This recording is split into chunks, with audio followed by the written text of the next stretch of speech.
નમસ્કાર બાલ મિત્રો, યુટ્યુબ ચેનલમાં આપનું હાર્દિક સ્વાગત છે. આજે આપણે ભાગ નંબર 106માં દાખલા નંબર 41થી 50નું સોલ્યુશન મેળવશું. તો ચાલો આપણે શરૂ કરીએ. દાખલો નંબર 41. આકૃતિમાં દર્શાવ્યા મુજબ નીવા બહેને પોતાના ખેતરમાં ફળ રોપેલા છે. તો નીવાએ કેરીની ખેતી કેટલા ભાગની કરી છે તે આપણે શોધવાનું છે. હવે અહીંયા ખેતરનું અલગ અલગ વિભાગ છે. એમાં કુલ ખેતર આપણે જોઈએ તો એનું ક્ષેત્રફળ 1, 2, 3, 4 1, 2, 3, 4 ને 5 કુલ 20 ભાગ છે. 20 ભાગની અંદર આપણે કેરીની ખેતી કેટલી છે તે આપણે શોધવાની છે. તો અગાઉ પણ આપણે કેટલામો ભાગની અંદર આ વાત આપણે સમજ્યા હતા. તો આપણે જોઈએ તો કુલ ભાગમાં કેરી કેટલા ભાગમાં છે તે જોઈએ. તો આ 1, 2, 3, 4, 5 કુલ 5 ભાગમાં કેરી છે. અને ભાગ કેટલા છે કુલ? તો 20. તો 5 20અંશ, 20માંથી 5 ભાગ. તો આપણે જોઈએ તો કયો જવાબ આવશે? તો કે 20માંથી 5 ભાગ, આ પણ જવાબ આવે. અને 1/4 પણ આવે. કેમ? 5 ચોક 20 એટલે 1/4 થયા. એટલે આપણો જવાબ આવશે ડી. એટલે કે બી અને સી બંને આપણા સાચા જવાબ આવે. ત્યારબાદ દાખલો નંબર 42. નીચેની કઈ આકૃતિમાં રેખાંકિત ભાગ વધુ દર્શાવે છે? તો અગાઉ આપણે જોયું કે અહીંયા કુલ જે ભાગ જે છે તો અહીંયા 4 ભાગમાંથી 1 ભાગમાં એટલે કે 1/4 અહીંયા રેખાંકિત ભાગ છે. તેવી જ રીતે અહીંયા કુલ ભાગ 6 છે તો 2/6.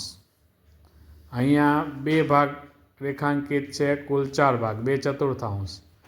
અહીંયા આપણે જોઈએ તો અહીંયા કુલ ભાગ જે છે તે 3, એમાંથી 1 ભાગ રેખાંકિત એટલે 1/3. હવે આપણે શોધવાનું એ છે કે કઈ આકૃતિમાં વધુ રેખાંકિત ભાગ છે. તો અહીંયા આપણે ભાગ કર્યા પછી જોઈએ તો 1/4, હવે 2/6 એનો છેદ ઉડાડશું એટલે 2/3 6 એટલે 1/3 થશે.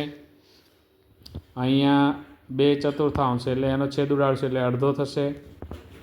અને અહીંયા 1/3 એટલે ત્રીજો ભાગ. હવે આપણે આ ભાગ કર્યા પછી જોઈએ તો અહીંયા ચોથો ભાગ છે, ત્રીજો ભાગ છે, ત્રીજો ભાગ છે અને અહીંયા અડધો ભાગ છે. તો સૌથી વધારે કઈ આકૃતિમાં રેખાંકિત ભાગ છે? તો અડધા ભાગમાં એટલે કે સી આકૃતિમાં સૌથી વધુ ભાગ દર્શાવે છે. ત્યારબાદ આપેલી આકૃતિમાં 2/4 ભાગ છાંયાંકિત કરવા માટે કેટલા નાના ત્રિકોણમાં રંગ પૂરવા જોઈએ? તો હવે આ સમજવા માટે સૌથી પહેલાં આપણે કુલ કેટલા ભાગ છે તે જોઈએ. અને એના પરથી આપણે જોઈએ કે 2/4 ભાગ છાંયાંકિત કરવા માટે આપણે કેટલા ત્રિકોણમાં રંગ પૂરવા પડશે. તો આપણે આકૃતિમાં 1, 2, 3, 4, 5, 6, 7, 8, 9, 10, 11 ને 12 કુલ 12 ભાગ છે. હવે 12 ભાગના 2/4 ભાગ કરીએ તો 2/4 ગુણ્યા 12 કરીએ તો 4 તેરી 12, 3 દુ 6 એટલે 6 ત્રિકોણની અંદર આપણે ભાગ રેખાંકિત કરવો પડશે. અહીંયા આપણે ઓપ્શન આપેલું છે બી. આપણું બી ઓપ્શન એ સાચો જવાબ આવશે. દાખલો નંબર 44. રમેશભાઈ 60 કિગ્રા ડુંગળી ભરેલ બારદાનમાંથી 3/5 ભાગની ડુંગળી ખરીદ કરે છે. તો તેને કેટલા કિગ્રા ડુંગળી લીધી? અહીંયા હવે આપણે જોઈએ તો 60 કિલો ડુંગળી કુલ બારદાનમાંથી છે, એમાંથી 3/5 ભાગની લીધી. તો 3/5 ગુણ્યા 36 કરશું, 60 કરશું એટલે જવાબ આવશે. તો આપણે છેદ પણ ઉડાડીને બતાવીશું તમને. અહીંયા આપણે 60 ગુણ્યા 3/5 કરશું તો 12 × 5 = 60, 12 × 3 = 36. તો આપણે જોઈએ તો ઓપ્શન નંબર આપણો ડી આવશે કે 36 કિગ્રા ડુંગળી એમને આ બારદાનમાંથી લીધી હશે. ત્યારબાદ દાખલો નંબર 45, નીચેનામાંથી અસંગત વિધાન પસંદ કરો. અસંગત કહેતા જે લાગુ પડતું ન હોય તેને આપણે અસંગત કહીશું. અહીંયા આપણે જોઈએ તો 1 કિમીનો બીજો ભાગ 500 મીટર થાય. 1 કિલોમીટરનો બીજો ભાગ એટલે કે અડધો ભાગ તો 500 મીટર થાય. તો આ વાત જોઈએ તો એ સાચી છે, કારણ કે 1 કિમી બરાબર 1000 મીટર થાય. 1000 મીટરના અડધા 500 એટલે આ સાચો છે, એટલે એ આવશે નહીં. 1 કલાકનો પા ભાગ એટલે 15 મિનિટ. હવે આપણે જોઈએ તો 1 કલાક એટલે 60 મિનિટ. 60 મિનિટના 4 ભાગ કરીએ તો 15 ચોક 60, તો 15 મિનિટ થાય. આ પણ સાચું છે, એટલે સંગત છે, અસંગત નથી. 1 લીટરનો પોણો ભાગ 750 મિલી થાય. હવે 1 લીટર એટલે 1000 મિલી થાય.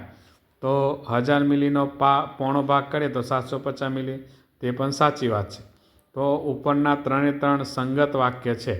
હવે નીચેનું જોઈએ કે 1 મીટરનો અડધો ભાગ 50 મીટર થાય. હવે 1 મીટર બરાબર અડધો ભાગ, તો 1 મીટરનો અડધો ભાગ તો શું થાય, તો 0.50 મીટર થાય.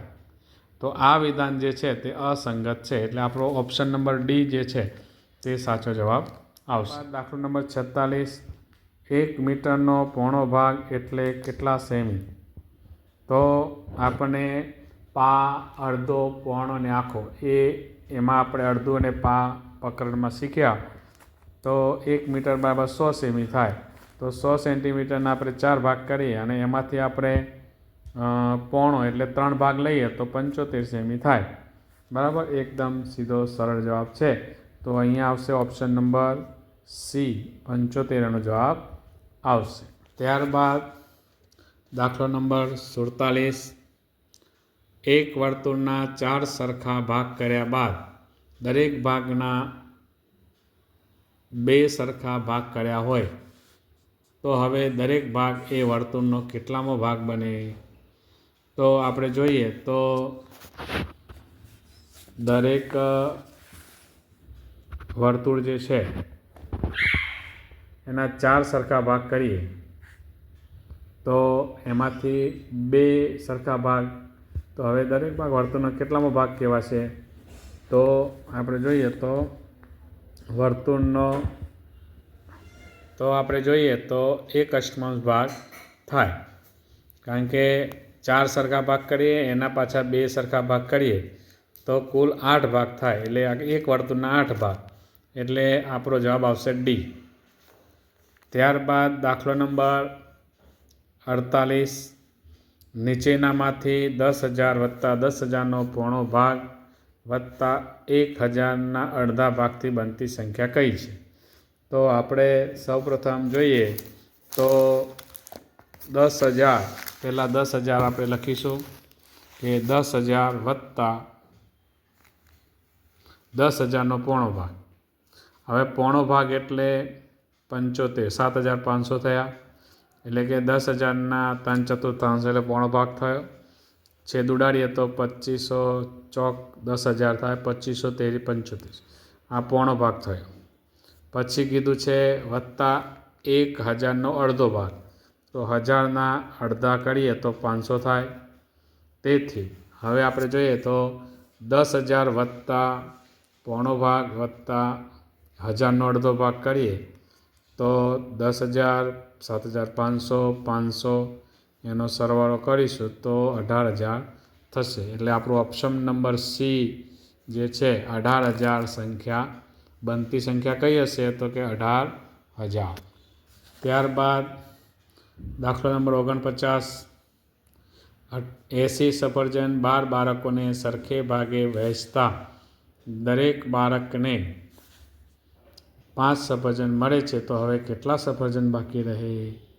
તો અહીંયા આપણે બાળકોને આ સંખ્યા આપેલી છે 12 બાળકોને આપીએ તો 5 સફરજન મળે છે. તો એના માટે આપણે શું કરશું?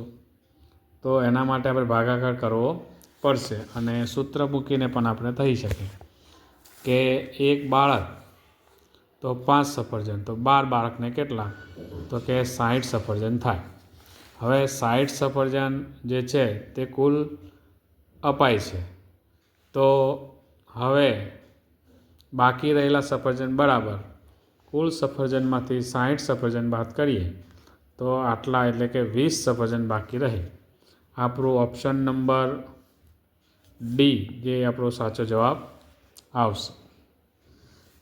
દાખલો નંબર 50, વિધાન 1, અંકિતા ₹100ના પોણા ભાગના રૂપિયા હરદીપને આપે છે. હવે વિધાન 2, નિશા ₹500ના 20મો ભાગના